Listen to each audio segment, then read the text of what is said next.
My name is Brother David, and I am part of the postulancy formation team for the Capuchin province of St. Joseph in Milwaukee.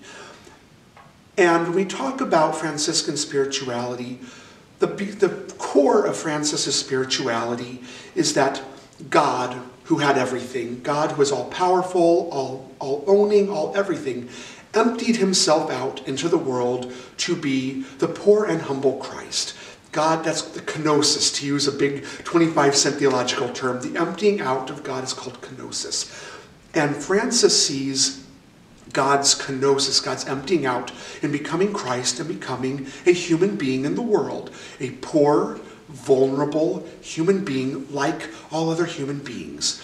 And so Franciscan spirituality is about emulating that same pouring out into poverty, into being minority.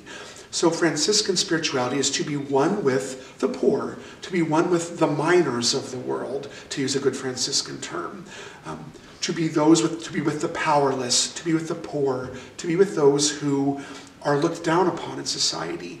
And by our own emptying out, by giving up what we own to live a life of simplicity and poverty, we open ourselves up to the plight of the poor and the dispossessed. That poverty of will, poverty of relationship, poverty of goods is at the center of who we are as Franciscans, because it creates relationship with the people we serve. It's very easy to give out of your generosity, and it's a wonderful spiritual path to give out of your generosity.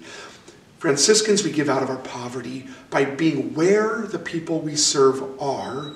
We enter into an empathic relationship with the poor, and it helps us to really be with them in a way that changes us and changes the poor, and makes us all that much more like Christ, because that's what we're called to do. All Christian spirituality is to make us like Christ, and the Franciscans do it by trying to be like Francis, who tried to be like Christ in his poverty, in his humility, and his minority.